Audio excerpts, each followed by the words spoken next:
자, 오늘은 한국 증시의 아주 오래된 숙제죠. 바로 코리아 디스카운트. 이걸 해결하겠다고 나온 새로운 정책이 있는데 바로 배당소득 분리과세입니다. 이게 대체 뭔지, 그리고 정말 효과가 있을지 한번 제대로 짚어보겠습니다. 아마 주식 투자하시는 분들이라면 한 번쯤은 다들 이런 생각 해보셨을 거예요. 아니, 우리나라 기업들은 왜 이렇게 주주들한테 인색할까? 맞습니다. 바로 이 질문에서부터 오늘 이야기를 시작해 보려고 합니다. 이게 그냥 기분 탓이 아니라는 걸 숫자가 아주 명확하게 보여줍니다. 보세요. 지난 10년 동안 기업이 번 돈을 주주들한테 얼마나 돌려줬나? 이걸 총주주 환원율이라고 하는데요. 한국이 고작 29%입니다. 근데 선진국 평균은 67%, 미국은 무려 91%예요. 이 엄청난 차이, 이게 바로 우리가 말하는 코리아 디스카운트의 진짜 모습인 거죠. 아니, 그럼 도대체 왜 이런 일이 벌어지는 걸까요? 원인을 파고 들어가 보면 크게 두 가지가 딱 걸립니다. 바로 우리나라 기업 특유의 지배구조 문제, 그리고 아주 복잡하게 얽혀있는 세금 문제입니다. 이 두 가지가 만들어낸 일종의 덫에 빠져 있다고 볼 수 있는 거죠. 자, 첫 번째 원인부터 볼게요. 이걸 경제학에서는 좀 어려운 말로 대리인 문제라고 하는데요. 쉽게 말해서 회사 주인이랑 경영하는 사람의 생각이 다른 거예요. 특히 우리나라처럼 지배주주, 그러니까 오너의 힘이 막강한 곳에서는 이 문제가 더 심각해집니다. 지배주주의 이익과 저희 같은 일반 소액주주들의 이익이 충돌하는 거죠. 자, 여러분이 만약에 지배주주라고 한번 생각해 보세요. 회사에 이익이 많이 났어요. 이걸 배당으로 주자니 나뿐만 아니라 다른 모든 주주들한테 다 쪼개서 줘야 하잖아요? 아깝죠. 그런데 이걸 배당 안 하고 그냥 회사 금고에 쌓아두면 어떻게 될까요? 그 돈은 사실상 내 마음대로 쓸 수 있는 돈이 되는 거예요. 다른 회사를 인수해서 지배력을 키울 수도 있고 뭐 여러 가지로 쓸 수 있겠죠. 이러니 당연히 배당을 꺼리게 되는 겁니다. 아주 합리적인 선택인 셈이죠. 지배주주 입장에서는. 그리고 두 번째 원인, 이게 또 결정적입니다. 바로 세금이죠. 자, 이 숫자 한번 보세요. 49.5%.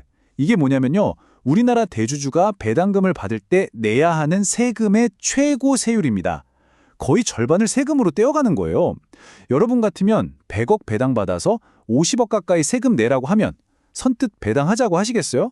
당연히 싫죠. 차라리 회사에 그냥 놔두는 게 낫다고 생각하게 되는 겁니다. 이걸 조세 고객 효과라고 부르는데 세금 때문에 행동이 바뀌는 거죠. 결국 이렇게 배당은 안 하고 현금만 쌓아두는 문화가 굳어지니까 심각한 문제들이 생깁니다. 당연히 기업 가치는 제값을 못 받고요. 그러니까 PBR이 낮은 거죠. 투자자들은 이 회사는 오래 갖고 있어봤자 뭐 없어 하면서 장기 투자 대신 단타만 치고 빠지게 되고요. 그리고 제일 큰 문제는 돈이 돌아야 할 곳으로 흐르지 않고 그냥 큰 회사들 금고에 꽉 막혀버리는 말 그대로 자본의 동맥경화가 생기는 겁니다. 시장 전체가 활력을 잃는 거죠.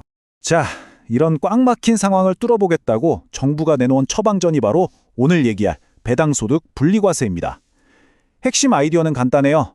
아까 그 무시무시했던 세금, 그 족세를 좀 풀어줄 테니 제발 배당 좀 하라는 거죠. 이 제도의 핵심은 이름 그대로 분리과세에 있습니다. 이게 뭐냐면 원래 배당소득은 월급 같은 다른 소득이랑 합쳐서 세금을 매기거든요. 그래서 소득이 많을수록 세율이 엄청 높아지는데 이걸 그냥 따로 떼서 낮은 세율로 계산해 주겠다는 거예요. 그것도 아주 파격적으로요. 예를 들어서 50억 원 넘게 배당을 받아도 원래는 거의 절반을 세금으로 내야 했는데 이걸 30%까지만 받겠다는 겁니다.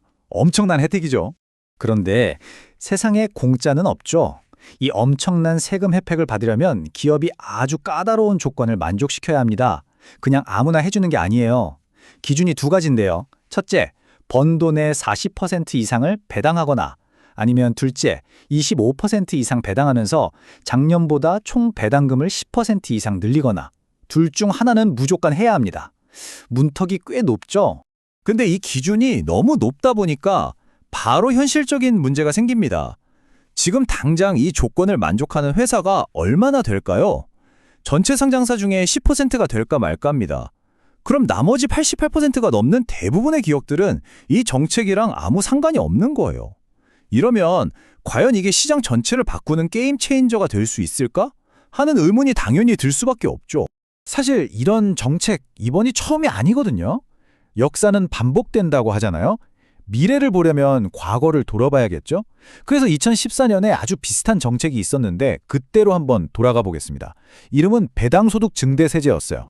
자, 그럼 2014년 정책이랑 지금 정책 뭐가 같고 뭐가 다를까요? 일단 목표부터가 달라요. 2014년에는 가계 소득 좀 늘려보자는 거였다면 지금은 기업 가치 자체를 끌어올리자, 즉 밸류업이 목표입니다. 그리고 평가 방식도 바뀌었어요. 예전엔 다른 회사들이랑 비교하는 상대평가 느낌이었다면 지금은 배당 성향 40% 딱 정해놓은 절대평가죠.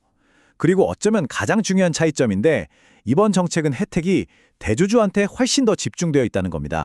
이런 비판에도 불구하고 정부가 이 정책을 밀어붙이는 가장 큰 이유는 뭘까요? 바로 방아쇠, 즉 트리거 역할을 기대하는 겁니다. 지배주주들이 배당을 안 하던 가장 큰 이유가 세금이었잖아요. 그 가장 큰 걸림돌을 치워주면 드디어 지배주주도 배당을 늘리는 게 자기한테 이득이 되는 상황이 온다는 거죠. 지배주주와 소액주주가 드디어 배당이라는 한 배를 타게 만들 수 있다는 기대감입니다. 좋습니다. 취지는 알겠는데 이 처방전, 이왕 쓰는 거 좀 더 효과적으로 만들 순 없을까요? 그래서 전문가들이 내놓은 몇 가지 개선안들을 한번 살펴보겠습니다. 더 나은 정책을 위한 제언들이죠. 전문가들이 제시하는 대안은 크게 세 가지입니다. 첫째, 기준을 좀 바꾸자는 거예요. 지금은 현금 배당만 보는데 사실 자사주 사서 없애는 것도 엄청 중요한 주주환원이거든요. 그러니까 이걸 다 포함해서 총 주주환원율로 평가하자는 거죠. 둘째, 먹튀를 막자는 겁니다. 혜택만 보고 잠깐 들어왔다 나가는 단타 투자자들 말고요. 진짜 회사를 믿고 오랫동안 투자한 장기 보유 주주들한테 혜택을 몰아주자는 이야기입니다.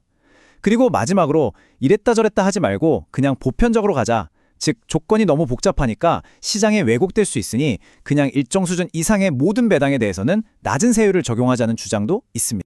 자, 이제 슬슬 마무리를 해볼까요? 지금까지 쭉 살펴봤는데 그래서 이 배당소득 분리과세, 과연 한국 자본시장을 바꿀 진짜 변화의 시작이 될 수 있을까요? 지금 우리나라의 상황을 아주 날카롭게 짚어낸 말이 있어요. 바로 이겁니다. 현재 세금 제도는 지배주주에게 사실상 아무것도 하지 말라고 신호를 보내는 것과 같다. 한번 생각해 보세요. 배당을 하자니 소득세가 무섭고 그렇다고 회사 가치를 막 키워서 주가를 올리자니 나중에 상속세가 무섭고 이러지도 저러지도 못하게 꽉 묶어놓은 이 세금 구조. 이게 바로 문제의 본질이라는 겁니다. 그래서 마지막 질문은 결국 우리 모두에게 돌아옵니다. 과연 이번 정책이 그저 일부 기업과 운 좋은 주주들만 혜택 보는 그런 땜질식 처방에 그치고 말까요? 아니면 정말로 굳어있던 지배주주들의 마음을 움직여서 한국 자본시장 전체를 한 단계 업그레이드시키는 진짜 촉매제가 될 수 있을까요? 그 결과는 앞으로 우리가 시장을 통해 직접 확인하게 될 겁니다.